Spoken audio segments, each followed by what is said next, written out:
Innal hamdalillah nahmaduhu wa nasta'inuhu wa nastaghfiruh wa na'udzu billahi min syururi anfusina wa sayyiati a'malina may yahdihillahu fala mudilla lahu wa may yudlilhu fala hadiya lahu asyhadu an la ilaha illallah wa asyhadu anna Muhammadan abduhu wa rasuluh. Qala Allah Ta'ala fil Qur'anil Azim, Ya ayyuhan nasu ittaqu rabbakumul ladzi khalaqakum min nafsin wahidah wa khalaqa minha zawjaha wa bassa minhuma rijalan katsiran wa nisaa'a wattaqullaha alladzi tasaaluna bihi wal arham innallaha kana 'alaikum raqiba. Ya ayyuhallazina amanu taqullaha haqqa tuqatih wa la tamutunna illa wa antum muslimun. Ya ayyuhallazina amanu taqullaha wa qulu qawlan sadida yuslih lakum a'malakum wa yaghfir lakum dhunubakum wa may yuti'illaha wa rasulahu faqad faza fawzan 'azima. Wa ba'du, fa inna asdaqal hadisi kitabullah wa khairal hadi hadi Muhammadin sallallahu alaihi wasallam wa syarrul umuri muhdatsatuha fa inna kulla muhdatsatin bid'ah wa kulla bid'atin dhalalah wa kulla dhalalatin finnar. Ma'asyiral muslimin, jamaah salat Jumat rahimakumullah.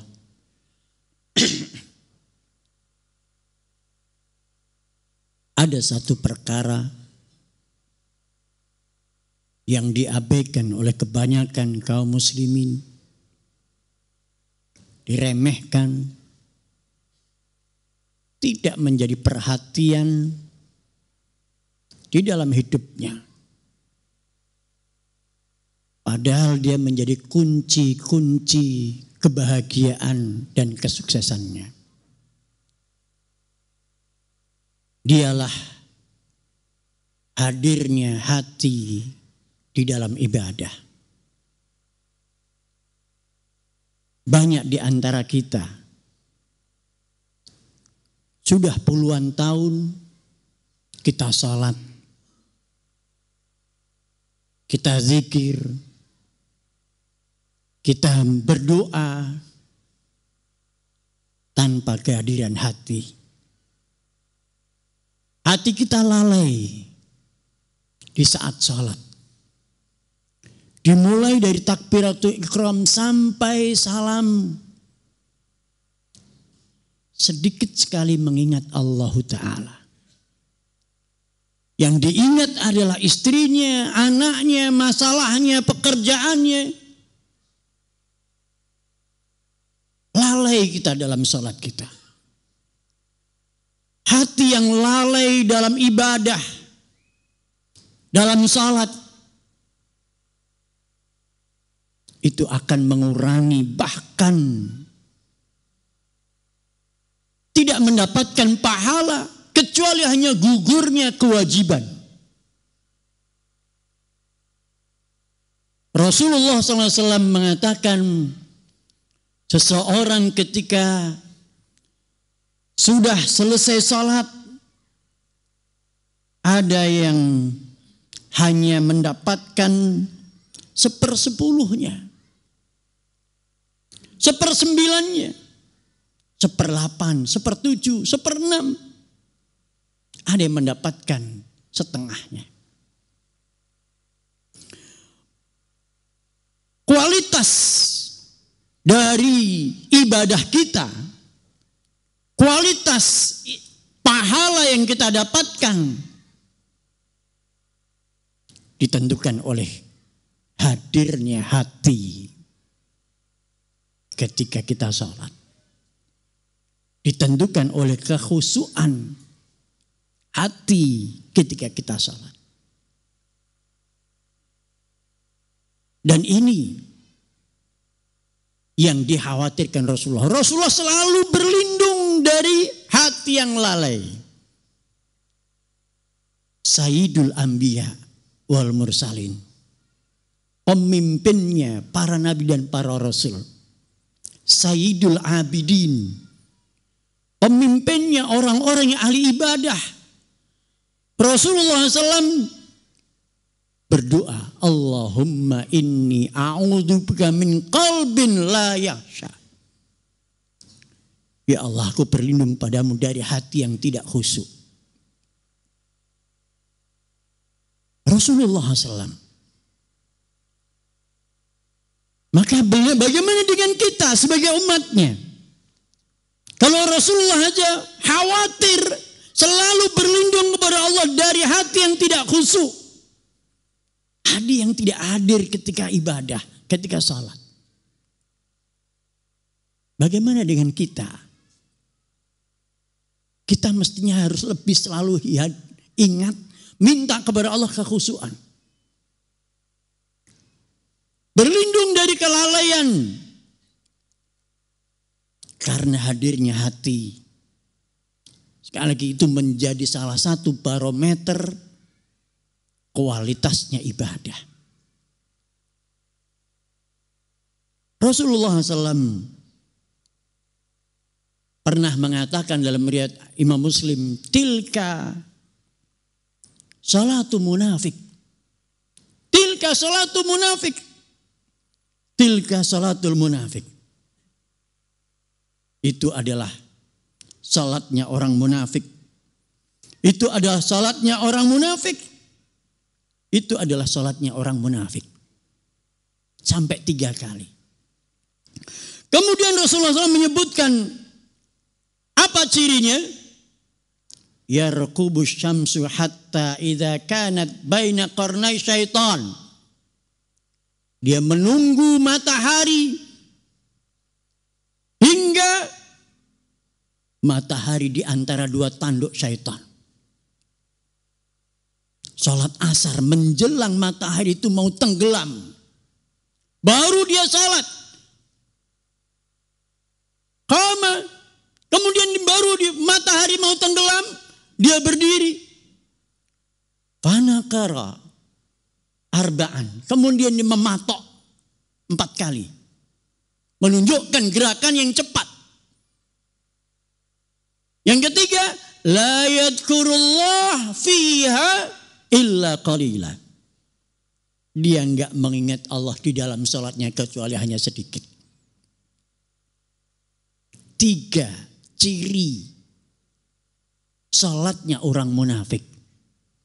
Yang pertama, selalu menunda-nunda waktu salat. Nanti.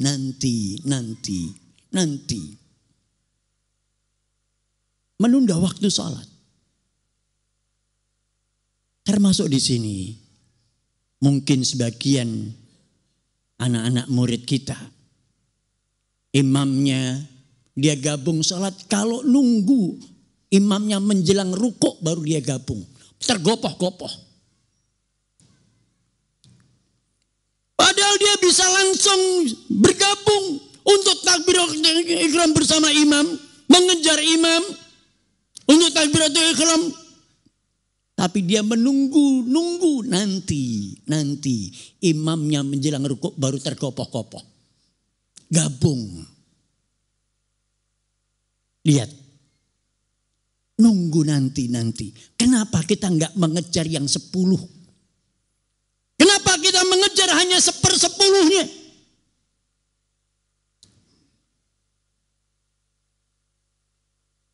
Waktu menunggu waktu. Maka di situ fawailul musallin alladzina hum fi salatihim sahun. Celaka orang-orang yang salat. Siapa? Yang menunda-nunda waktu salatnya. Tunda sampai matahari mau tenggelam. Waktu mau habis baru dia berdiri dan dia cepat. Tidak ada tumak ninah. Sujudnya, rukuknya enggak tumakninah. Diumpamakan dengan mematok 4 kali seperti ayam mematok jagung.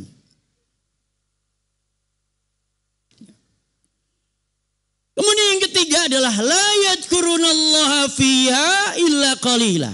Dia enggak mengingat Allah di waktu salat. Di waktu salat kecuali hanya sedikit. Di dalam salatnya sejak takbiratul ihram, bahkan saat takbiratul ihram dia enggak ingat Allah, pokoknya dia Allahu Akbar. Gak ada takdim, pengagungan dalam dirinya ketika mengucapkan Allahu Akbar. Sejak dia takbiratul ihram mengembara pikirannya. Ke pelajarannya, ke gurunya, ke muridnya, ke pekerjaannya, ke suaminya, ke istrinya, ke anaknya, ke masalah yang dihadapi. Sampai salam. Gak mengingat Allah kecuali hanya sedikit. Maka para jamaah sekalian, kalau kualitas sholat kita seperti ini, bagaimana mungkin Allah akan mengabulkan doa-doa kita? Ketika saat kita sholat tanpa hati, tanpa kehadiran hati. Saat kita doa tanpa kehadiran hati. Saat kita zikir tanpa kehadiran hati. Di manakah ubudiyah itu? Di manakah pengagungan kepada Allah itu? Padahal kehadiran hati dalam setiap ibadah itu menjadi kunci-kunci kesuksesan dan kebahagiaan kita. Allah Ta'ala mengatakan innas salata tanha anil fahsya'i wal munkar wala dzikrullahi akbar wallahu ya'lamu ma tasna'un. Inna salata tanha anil fahsya'i wal munkar. Salatmu itu bisa mencegah dirimu dari perbuatan keji dan mungkar. Kalau dengan hati, salat dengan hati, dengan hadirnya hati, dengan kekhusyuan, menghayati, menikmati, meresapi apa yang dibaca, bisa mencegah pelakunya dari perbuatan keji dan mungkar. Wala dzikrullahi akbar. Zikir pada Allah itu adalah sesuatu yang lebih besar. Zikir pada Allah, mengingat Allah di dalam salat kita. Wallahi Allah itu lebih akbar, lebih besar daripada segalanya. Ada satu kisah, seorang mengadu kepada Imam Abu Hanifah. Kehilangan barang yang sangat berharga. Dia mencari kemana-mana, dia gak dapat. Dia tanya kepada Imam Abu Hanifah, wahai Imam, aku kehilangan barang berharga. Tolong bantu aku. Bagaimana cara mendapatkannya? Maka Imam Abu Hanifah menyuruh dia, salatlah dengan khusyuk kepada Allah Ta'ala 2 rakaat. Dan ternyata dia berusaha salat. Salat 2 rakaat. Setelah itu, setelah salam dia tersenyum. Aku dapat. Dalam salatku ternyata setan tidak mau seorang hamba khusyuk dari awal sampai akhir. Setan tidak mau seorang hamba hanya mengingat Allah ketika salatnya. Maka setan menunjukkan di mana barang hilang itu. Dia ingatkan peristiwa itu. Kamu dari sini ke sini, ke sini, ke sini. Akhirnya kamu letakkan di situ dan kamu lupa. Syaitan lebih suka menunjukkan barangnya yang hilang, yang dia lupakan. Daripada syaitan, daripada manusia tadi, hamba tadi, mengingat Allah Ta'ala. Lihat bagaimana syaitan. Bagaimana syaitan gak rela seorang hamba membawa salatnya dengan khusyuk kepada Allah Ta'ala. Dia ingatkan, dia lebih baik menunjukkan barang yang dia sembunyikan. Masya Allah, cara syaitan. Jadi zikir kepada Allah itu sesuatu yang lebih besar. Maka mengingat Allah dari awal sampai akhir itu sesuatu yang harus kita usahakan. Jangan sampai saat sholat, saat zikir, saat doa lalai hati kita. Lalai. Mata kita jelalatan kemana-mana. Pikiran kita kemana-mana. Itu menunjukkan bahwasanya kita nggak ingat Allah lagi. Kita ingat sesuatu selain Allah Ta'ala. Ya. Wallahu ya'lamu ma tasna'un. Allah tahu apa yang kamu lakukan. Apa yang dilakukan oleh hati kita. Allah tahu dari awal sampai akhir apa yang kita baca dan apa yang kita pikirkan. Yang kita baca dengan apa yang kita pikirkan berbeda.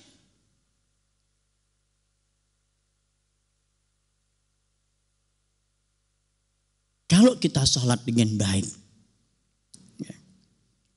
maka kita akan mendapatkan sholat itu menjadi ketenangan dalam hidup kita. Ada seorang ulama salaf mengatakan, carilah surga di dunia itu di dalam 4 perkara. Kalau engkau nggak mendapatkan keempat ini atau salah satunya, maka celakalah dirimu. Carilah ketenangan. Carilah ketenangan, kelezatan itu dalam salatmu. Kalau kamu nggak bisa, carilah ketenangan, kelezatanmu dalam zikirmu kepada Allah Ta'ala. Yang ketiga, carilah dengan mencari ketenangan dan kelezatan itu dengan dalam tilawahmu membaca Al-Quran. Dan carilah ketenangan, kelezatan itu ada pada doa. Kalau kamu mendapatkan salah satunya, kamu merasakan rasa tenang, lezat dalam salat. Tenang, lezat dalam zikir. Tenang, lezat dalam tilawah baca Quran. Tenang dan lezat merasa dalam doa. Maka engkau merasakan surga dunia. Engkau layak mendapatkan surga di akhirat. Dan siapa yang tidak merasakan kelezatan pada 4 ini, siapa yang bisa menjamin dia bisa masuk surga di akhirat? Masya Allah. Ini menunjukkan bahwasanya kelezatan itu dengan hadirnya hati yang memahami, merasakan, menghayati apa yang dibaca dalam doa, apa yang dibaca dalam zikir, apa yang dibaca dalam Al-Quran, apa yang dibaca dalam sholatnya. Hendaknya kita selalu berusaha meningkatkan. Inilah meningkatkan kualitas kita. Kualitas kita bukan pada meningkatnya pendapatan. Bukan pada meningkatnya bedanya kendaraan. Bukan berubahnya pada rumah. Bukan pada yang lainnya. Akan tapi tingkatkanlah kualitas ibadah kita. Tambah khusyuk lagi. Tambah ikhlas lagi. Tambah sabar lagi. Tambah tawakal lagi. Tambah qanaah lagi. Tambah syukur lagi. Itulah kualitas hidup. Itulah amalan hati. Amal hati. Itu jauh lebih berharga. Lebih bernilai di sisi Allah Ta'ala daripada amalan anggota badan. Mudah-mudahan ini bermanfaat untuk kita semuanya. Aqulu qouli hadza wa astaghfirullah lakum innahu huwal ghafurur rahim.